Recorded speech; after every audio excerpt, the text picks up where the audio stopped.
नमस्कार विद्यार्थियों, online class में आपका स्वागत है। आज हम इतिहास में आगे के इस प्रथम अध्याय के आगे चैप्टर के बारे में अध्ययन कर रहे हैं। कला संबंधी उपलब्धियाँ।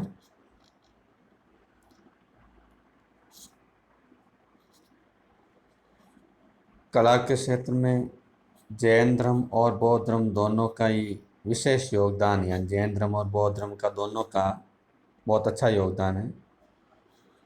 इन धर्मों के अनुयायियों द्वारा भारत के विभिन्न भागों में निर्मित मंदिर, मठ, चैत्य, विहार, स्तूप, मूर्तियाँ, गुफाएं भारतीय कला के उत्कृष्ट प्रमाण हैं।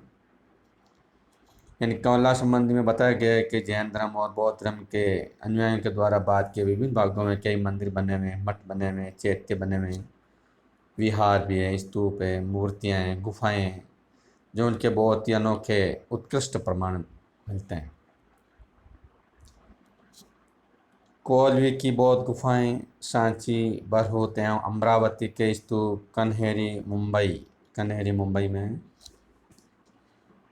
काले भाजा मुंबई पुणे के मध्य के चैत्य व विहार बौद्ध कला के श्रेष्ठ उदाहरण थे। यहाँ पे जो नाम है ये बौद्ध कला के उदाहरण हैं जो बम्बई के अंदर हैं। और ये सांची का स्तूप है, अमरावती के स्तूप है, कोले की बौद्ध गुफाएं हैं, ये जो मतलब उत्कृष्ट उदाहरण हैं। मूर्तिकला की दृष्टि से हमारी शैलियों में गांधार व मथुरा कला विशेष उल्लेखनीय है। सारनाथ से प्राप्त प्रसिद्ध बौद्ध प्रतिमा भारतीय कला का उत्कृष्ट उदाहरण है। जो अजंता की भित्ति चित्र, भित्ति का मतलब होता है दीवारों पर बने चित्र। भित्ति का मतलब क्या होता है? दीवार, यानी दीवारों पर बने चित्र।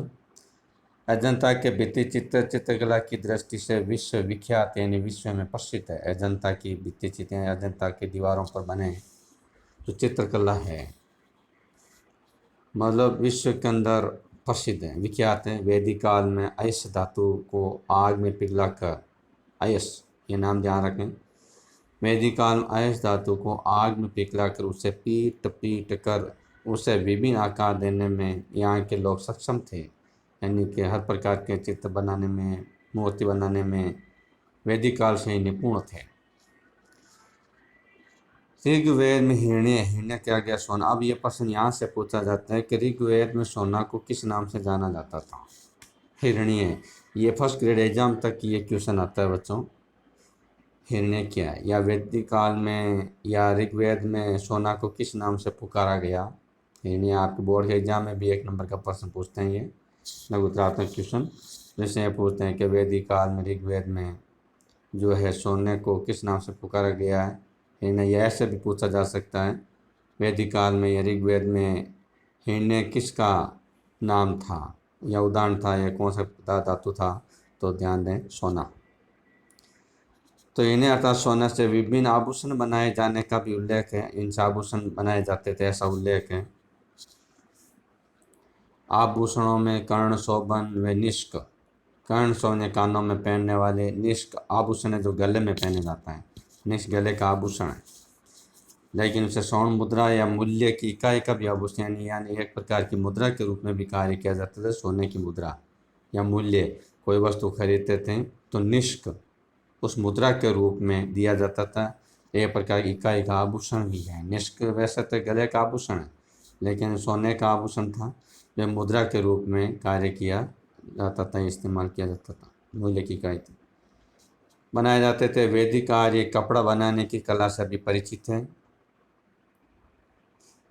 कपड़ा बनाने की कला से भी परिचित है। बुनने के लिए वह धातु भी बुनाई के कार्य में वह बुनकर को जुला और बुने हुए वस्त्र को क्यून करते थे। कहने का मतलब ये जुला, बुनाई के कार्य को वयन, बुनकर को जुला है, और बुनने हुए को क्यून करते थे। धागे या सूत के लिए तंतु व करगे के लिए तंत्र शब्द का प्रयोग हुआ। आज सूत के लिए तंतु व करगे के लिए तंत्र शब्द का प्रयोग हुआ। काष्ठ कला के भी उत्कृष्ट उदाहरण हैं। विज्ञान से संबंधित उपलब्धियां। अब आगे के हम ये देखना चाहते थे कि भाई विज्ञान की संबंधित उपलब्धियाँ क्या हैं। वेदों में विज्ञान का भी विस्तृत वर्णन मिलता है, यानी कि वेदों में विज्ञान की विस्तृत वर्णन मिलता है कि भाई विज्ञान के क्षेत्र में क्या क्या योगदान था।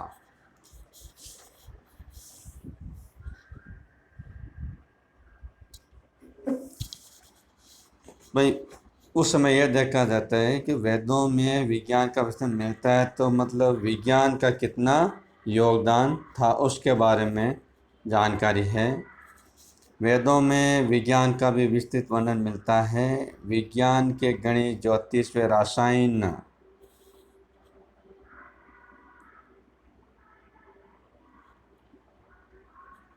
वेदों में विज्ञान का भी विस्तृत वर्णन मिलता है, यानी वेद का अध्ययन करने से विज्ञान के बारे में भी काफ़ी जानकारी मिलती है। विज्ञान के गणित, ज्योतिष व रसायन विषयों पर लिखित संस्कृत ग्रंथों का अनुवाद परवर्ती काल में अरबी, लैटिन व अंग्रेजी भाषा में हुआ। यानी रसायन विषयों पर लिखे कई जो संस्कृत ग्रंथों में अनुवाद हुआ था, गणित है, ज्योतिषीय, तो ये जो हुआ था तो संस्कृत ग्रंथों में, यानी ये जो ग्रंथ जो है संस्कृत भाषा में लिखा था, उसका अनुवाद परवर्ती काल में यानी बाद में अरबी, लैटिन, अंग्रेजी भाषा में हुआ। यानी बाद में वही ग्रंथ अरबी भाषा में, लैटिन व अंग्रेजी भाषा में हुआ।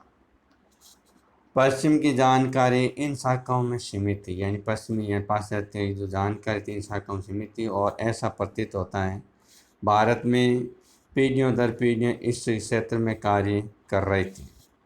तो यह था आपके विज्ञान से संबंधित कुछ उपलब्धियाँ कि भाई वेदों के में जब अध्ययन करते हैं तो विज्ञान से संबंधित क्या उपलब्धियाँ थी। चिकित्सा विज्ञान। अब यह देखने के सिंधु सभ्यता के काल में या वैदिक काल में जो है विज्ञान, चिकित्सा विज्ञान के बारे में कितनी जानकारी थी या उसमें कितना योगदान था। तो विज्ञान की कसौटी पर खरा है वर्तमान में अत्यधिक उपयुक्त एवं श्रेष्ठ चिकित्सा शास्त्र आयुर्वेद, यानी आयुर्वेद को श्रेष्ठ चिकित्सा शास्त्र के नाम से भी जाना जाता है, से हम सभी परिचित हैं। इसमें केवल मनुष्य ही नहीं अपितु सृष्टि के समस्त प्राणियों के जीवन में उपकार का वर्णन। कभी इसमें सिर्फ यह बात नहीं है कि भाई सिर्फ मनुष्य ही है, बल्कि समस्त प्राणियों के जीवन के बारे में, वे उपकार के बारे में वर्णन है। इनमें आयुर्वेद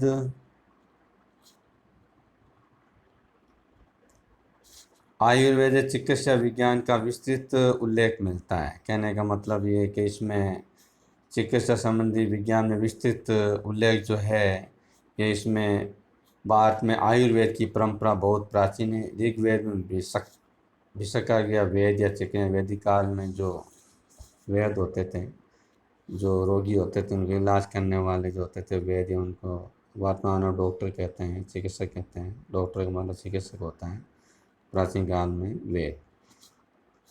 तो विशक यानी वेद या चिकित्सक का कई स्थानों पर उल्लेख आया है। एक विशक को पैर की टूटी हड्डी को जोड़ने का भी प्रयास करते हैं बताया, यानी पैर की हड्डी टूटी जोड़ने का ऐसा बताया गया है। इससे यह संकेत मिलता है कि इस समय चिकित्सा विज्ञान का विकसित है, चिकित्सा विज्ञान के बारे में काफ़ी विकास था। चरक, सुश्रुत एवं धन्वंतरी इस क्षेत्र के प्रमुख विद्वान थे। चरक संहिता में चिकित्सा पद्धति का विशद वर्णन है। कहने का मतलब है चरक, सुश्रुत, धन्वंतरी क्षेत्र प्रमुख विद्वान थे, यानी ये तो मुख्य विद्वान थे चिकित्सा क्षेत्र में। और चरक संहिता में जो चिकित्सा पद्धति है उसके बारे में काफ़ी बड़ा वर्णन प्राप्त होता है।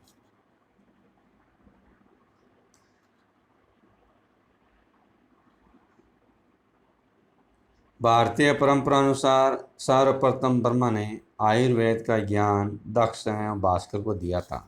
भारतीय परंपरा अनुसार बताया गया है सर्वप्रथम सबसे पहले ब्रह्मा ने आयुर्वेद का ज्ञान दक्ष एवं भास्कर को दिया था। भास्कर ने अपनी चिकित्सा पद्धति का विकास किया।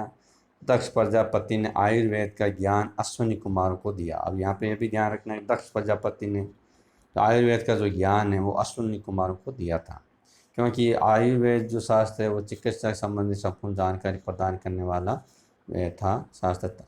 अश्विनी कुमारों ने पर्वतों पर औषधियाँ उत्पन्न की और चिकित्सा के क्षेत्र में अनेक चमत्कार दिखाया। यानी अश्विनी कुमारों ने पर्वतों पर औषधियाँ उत्पन्न की और चिकित्सा क्षेत्र में कई प्रकार के चमत्कार उन्होंने दिखाए।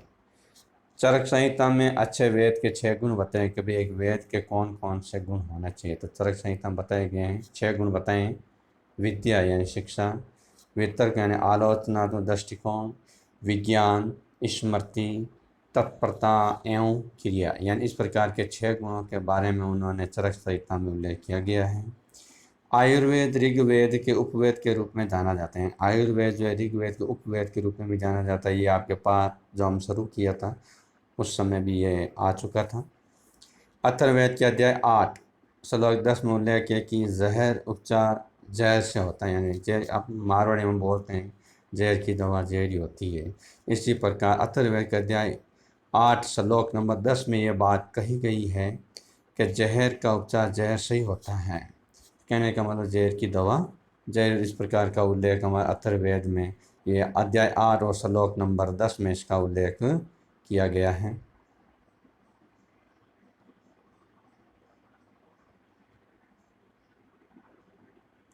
आगे है शरीर के अच्छे व बुरे जीवाणु बैक्टीरिया का उल्लेख है। वेदों के 3 प्रमुख विषय हैं, ईश्वर, आत्मा एवं प्रकृति। बहुत इंपॉर्टेंट प्रश्न है।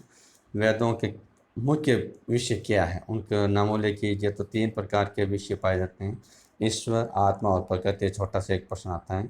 प्रकृति में संपूर्ण चिकित्सा विज्ञान का विवरण है। यानी प्रकृति में जो चिकित्सा संबंधी जो विज्ञान है इन सब का जानकारी हमें प्राप्त होती है।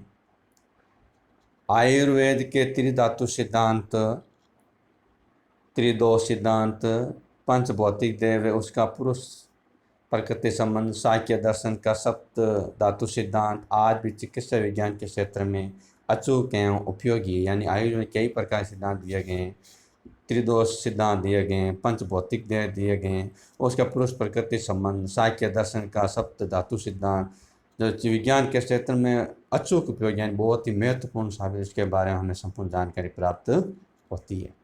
आचार्य सुश्रुत ने चिकित्सा में शल्य यानी सर्जरी ऑपरेशन कहते हैं हम, चिकित्सा में शल्य कार्य चिकित्सा, भूत विद्या, कौमार प्रत्यय, अगध, शालाक्य, रासायन में वाजीकरण आदि अष्टांगों का विवरण दिया है। कई प्रकार की जानकारी हमें आचार्य सुश्रुत के चिकित्सा अर्थात जो हमारे आयुर्वेद है ग्रंथ उसके अंदर संपूर्ण ये चिकित्सा संबंधी जो जानकारी होती है वो हमें इसमें जानकारी उपलब्ध मिलती है। चरक संहिता में देह औषधियों देह कहा गया शरीर को। चरक संहिता में देह औषधियों का विशुद्ध वर्णन है। शारीरिक औषधियाँ कौन कौन सी होनी चाहिए सबका वर्णन है। चरक व सुश्रुत के ग्रंथों का अनेक भाषाओं में अनुवाद किया गया है। चरक व सुश्रुत के जो ग्रंथ हैं वो कई भाषाओं में इनका अनुवाद किया गया है। बाघ भट्ट ने अष्टांग हृदय संहिता के आयुर्वेद का ज्ञान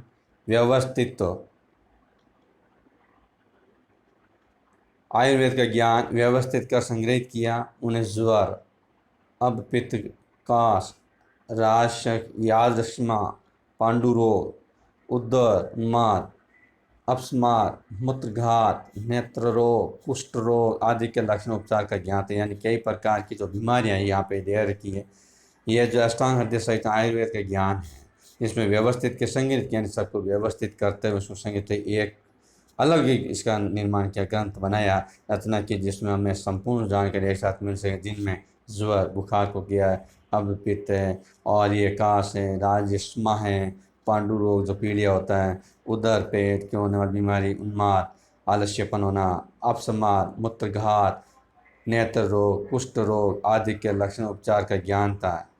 इनके अलावा माधव का, धन्वंतरि के, चक्रपणि दत्त आदि प्राचीन भारतीय आयुर्वेदाचार्यों ने इस ज्ञान में निरंतर वृद्धि की। यानी कई प्रकार के जो है हमें इसके जो है कई प्रकार की बीमारी के बारे में संपूर्ण जानकारी हम इसमें प्रदान की गई है और इसका इलाज क्या है, इसका उपचार क्या है, उनके लक्षण कैसे होते हैं, कैसे पता चले कि ये बीमारी उसके लक्षण क्या है या कोई बीमारी हो गई इसका उपचार क्या है, उसकी संपूर्ण जानकारी हमें इस जो संग्रहित किया गया व्यवस्थित रूप से संग्रहित किए गए जो ग्रंथ है उसमें संपूर्ण जानकारी मिलती है।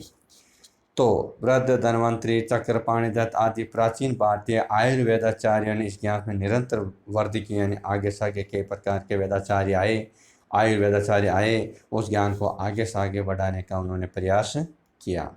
आगे आपके जैसे गणित, गणित में क्या उपलब्धि हुई? ज्ञान की दृष्टि से हम कह सकते हैं कि सिंधु सरस्वती सभ्यता में गणित की संख्याओं के लिए प्रतीक चिन्ह थे, यानी गणित के बारे में चिन्ह होते थे जिसके माध्यम से गणित का कार्य काम किया, यानी गणना संबंधी कार्य किया जाता था। यानी सिंधु सरस्वती सभ्यता में गणित की संख्याओं के लिए प्रतीक चिन्ह होते थे।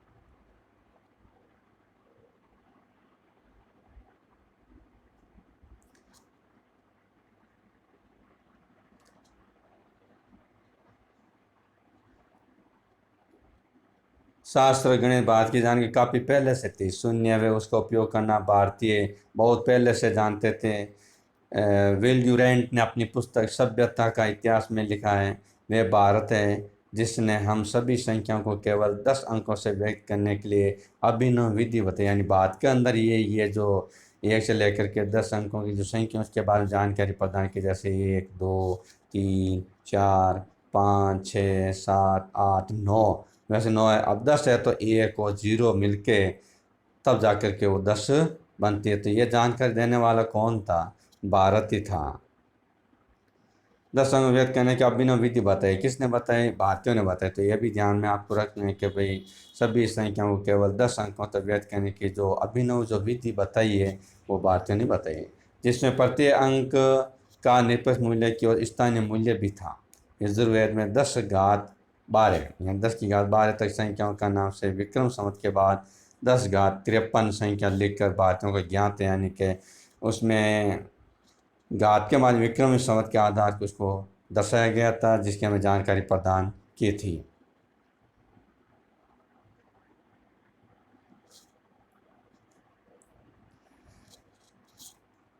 दस घात 53 यानी 10 की घात संख्या लिखकर भारतीयों को ज्ञान था, जबकि 4वीं शताब्दी ईस्वी पूर्व तक वह यूनान में अधिकतम 10 की घात 4 संख्या लिख सकते थे। यानी यूनान में से 10 की घात 4 तक की संख्या लिख सकते थे, जबकि भारत के अंदर 10 की घात 53 तक संख्या लिखने उनका ज्ञान था।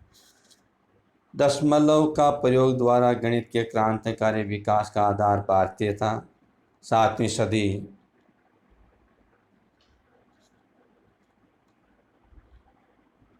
सातवीं सदी के बाद लैटिन में अरबी अनुवाद से ये ज्ञान भारत में विश्व में पहुंचा। यानी कि 7वीं सदी के बाद लैटिन व अरबी अनुवाद से, यानी लैटिन अनुवाद करने के बाद अरबी में अनुवाद करने से ये ज्ञान जो है भारत से विश्व के अन्य देशों में पहुंचा। वर्ग निकालने की पद्धति, त्रिभुज, चतुर्भुज, वर्ग की परिधि का क्षेत्रफल, पाई का 4 दशमलव तक का मान, यानी ये पाई का मान है 3.14146 का ज्ञान 5 शताब्दी से आर्यभट्ट को था। यानी ये आर्य, अब यहाँ पे प्रश्न पूछा जाता है कि पाई का मान प्रदान करने वाले, जानकारी प्रदान करने वाले कौन थे या मान देने वाले कौन थे? आर्यभट्ट थे। तो ये भी आप इसमें फैक्ट है, इसका अच्छी तरह से आप इसको ध्यान में रखना है। किसी भी घात के विस्तार का सूत्र, यानी घात का विस्तार सूत्र ब्रह्मगुप्त ने खोज निकाला। आर्यभट्ट किसी भी घात होती है, घातांक का मान होता है, उसका सूत्र जो देने वाले कौन थे? ब्रह्मगुप्त ने खोज निकालते हैं। ब्रह्मगुप्त उन्होंने दिया था। भास्कराचार्य के ग्रंथ लीलावती सिद्धांत शिरोमणि, या चित्र से आप ध्यान रखना है। भास्कराचार्य के ग्रंथ लीलावती सिद्धांत शिरोमणि अंक गणित, बीज गणित व रेखा गणित की दृष्टि से महत्वपूर्ण है। शून्य लब्धि में आधुनिक प्रगत कलन गणित का ज्ञान को ज्ञान था। बौधायन के बौधायन के शूल सूत्र से क्षेत्रफल के सूत्रों की जानकारी मिलती है। समकोण त्रिभुज का योग दो भुजाओं के वर्गों में समान होता है। रेखा गणित के सिद्धांत की चित्ती प्रमेय का प्रतिपादन बौधायन ने किया था। पाइथागोरस ने इसने भारत से प्राप्त किया था। अब यहाँ पे ध्यान रखा, देखिए रेखा गणित के इस सिद्धांत चित्ती प्रमेय, यानी प्रमेय का सिद्धांत देने वाले का प्रतिपादन किसने किया था? बौधायन ने। ये इसमें छोटे छोटे काफ़ी प्रश्न मिलते हैं, आप इससे विशेष तौर से प्रश्न को ध्यान में देना है।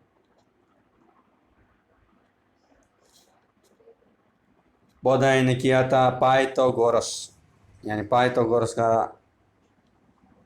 पाइथागोरस ने इस बात बोधा ने कितना पाइथागोरस ने इस बात में प्राप्त किया वर्ग सूत्र भी, यानी वर्ग के जो सूत्र हैं वो भी बोधायन वे आप इस तरह का भी है। कात्यायन ने वर्ग के ग्राफ को मापने की भी विधि बताई है। तो आज हम इसका यहाँ तक ही अध्ययन करेंगे, बाकी का जो वीडियो है हम आगे बनाएंगे। धन्यवाद।